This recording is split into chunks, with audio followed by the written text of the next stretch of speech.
दोस्तों, दुनिया में करोड़ों लोग चश्मा लगाते हैं, लेकिन शायद ही कोई ऐसा व्यक्ति है जो कि खुशी से इसे लगाता हो।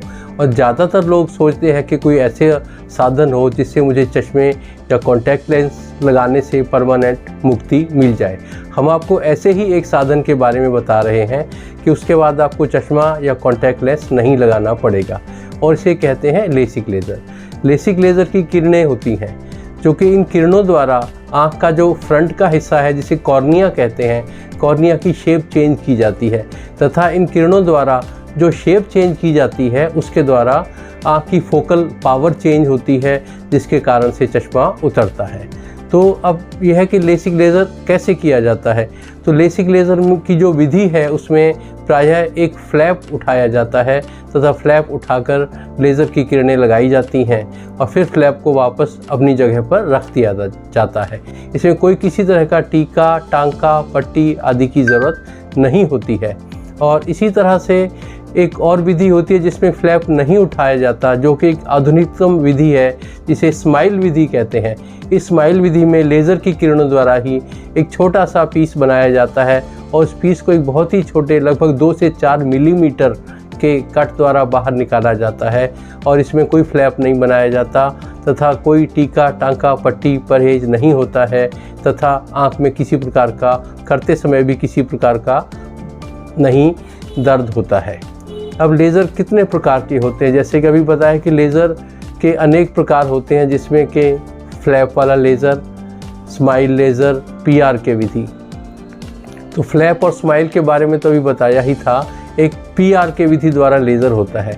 इस विधि में जो आँख के ऊपर की एक पतली तह, जिसे एपिथेलियम बोलते हैं, एपिथेलियम उतार के फिर किरणें लगाई जाती हैं, और किरणें लगाने के बाद कॉन्टैक्ट लेंस एक लगा दिया जाता है, और जो कि 3-4 दिन बाद यह कॉन्टैक्ट लेंस भी उतार दिया जाता है, जिसे कि बैंडेज कॉन्टैक्ट लेंस कहते हैं। इस विधि में थोड़ा सा दर्द रह सकता है बाद में 2-4 दिन, और वो ठीक हो जाता है। लेकिन जो लोग कॉन्टैक्ट स्पोर्ट्स जैसे कि बॉक्सिंग है, इस तरह का कोई कॉन्टैक्ट स्पोर्ट्स खेलना चाहते हैं, तो उनके लिए ये वाला जो लेज़र काफ़ी उत्तम रहता है। अब सवाल है कि लेसिक लेज़र कौन लोग करवा सकते हैं। लगभग 18 साल से 40 साल की उम्र तक ये सबसे अच्छा रहता है, क्योंकि 18 साल की उम्र तक प्रायः नंबर बढ़ने का चांस होता है।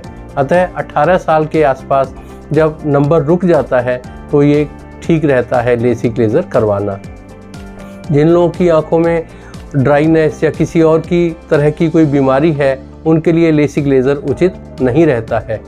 इसी तरह से और थायराइड या इसी तरह की कुछ एक जोड़ों का तकलीफ़, जिसे कि ऑटो इम्यून डिसऑर्डर कहते हैं, जिनको ऑटो इम्यून बीमारियां होती हैं, उनके लिए भी लेसिक लेज़र करना उचित नहीं रहता है। तो ये आपने बताया कि किन के हो सकता है और किन के नहीं हो सकता।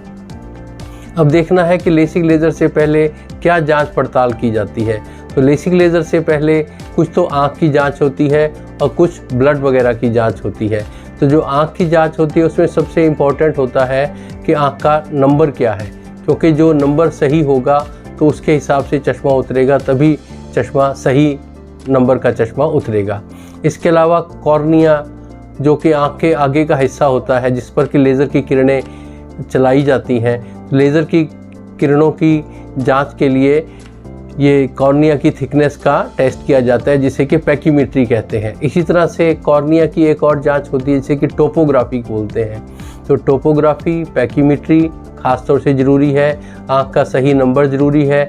इसके अलावा आँख के रेटिना, इंट्राओकुलर प्रेशर, आँख का ड्राइनेस का स्टेटस, इन सब की जाँच की जाती है, जो कि ये कोई सा भी जाँच दर्द रहित है तथा इनमें किसी प्रकार का कोई दर्द आदि नहीं होता है। इसके अलावा शरीर की जांच करनी पड़ती है।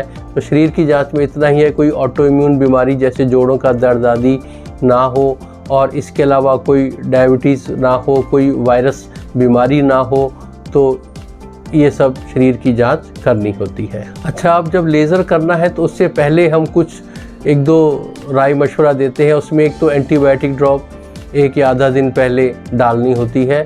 इसके अलावा जिस दिन लेज़र करवाने आएँ उस दिन कोई खुशबूदार चीज़ न लगा के आएँ, और खाने पीने का किसी तरह का लेज़र से पहले या लेज़र के बाद कोई परहेज़ नहीं है। जिस दिन लेज़र करवाने आना है उस दिन भी आपने खाली पेट नहीं आना है। साधारण खाना खाकर ही आना है। अब जिस दिन लेज़र होगा उस दिन क्या होगा, उस दिन आपकी सभी जांच पड़ताल कोई रहती है तो जांच पड़ताल की जाएगी।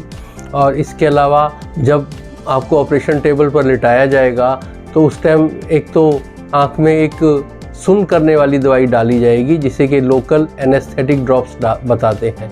ये लोकल एनेस्थेटिक ड्रॉप डालने के पश्चात आपको एक पॉइंट के ऊपर आँख स्थिर करने के लिए कहा जाएगा एक क्लैंप लगाने के बाद। और उस पॉइंट पर जब आप आँख स्थिर कर लेंगे तो जो भी विधि से आपने पसंद की है, फ्लैप वाली, स्माइल वाली या पीआरके, तो उस विधि के अनुसार आपका लेसिक लेज़र का किरणें लगाई जाएंगी। और उसके पश्चात आपकी कुछ समय के लिए आंख बंद करने के लिए कहा जाएगा तथा आपको सेंटर से डिस्चार्ज कर दिया जाएगा तथा आपको कोई एडमिट वगैरह रखने की ज़रूरत नहीं होगी।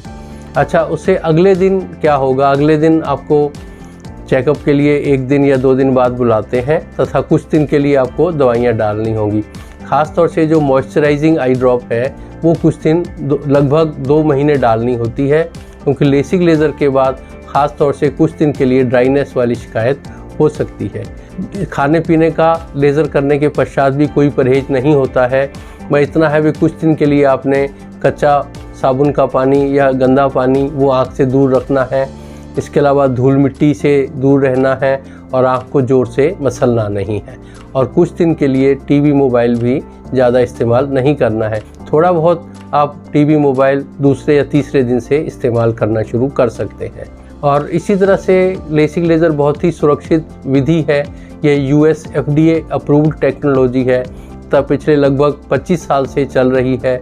और सिरसा में ही लगभग हम 2009 से तो advance LASIK laser centre Sirsa में हम कर रहे हैं।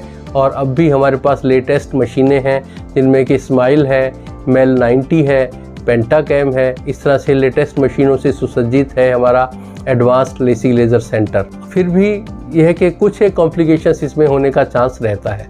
उसमें एक तो यह है कि आपकी आँख का नंबर कुछ रह सकता है, और हालांकि 99% केसेस में ये नंबर सब उतर जाता है पूरी तरह से। फिर भी 1% केस में हल्का थोड़ा नंबर रह सकता है, लेकिन चश्मे से निर्भरता समाप्त हो जाती है। यदि नंबर होता भी है तो बहुत ही थोड़ा होता है, और कभी ज़रूरत पड़े और आँख की मोटाई अगर इजाज़त देती है तो यह दोबारा भी लेज़र की किरणें लगाई जा सकती हैं। और इसी तरह से ड्राइनेस होती है जो कि कुछ समय पश्चात ठीक हो जाती है। आँख में कुछ टाइम के लिए ग्लेयर या हेलोज हो सकती हैं, ये भी कुछ समय पश्चात ठीक हो जाती हैं। और एक ध्यान रखने की बात यह कि जब प्रेगनेंसी के दौरान लेज़र नहीं किया जाता है और डिलीवरी के भी लगभग कुछ महीने बाद ही लेज़र किया जाता है। ये सब हमने आपको जानकारियाँ दी। फिर भी यदि कोई आपको मन में प्रश्न हो तो आप आकर पूछ सकते हैं।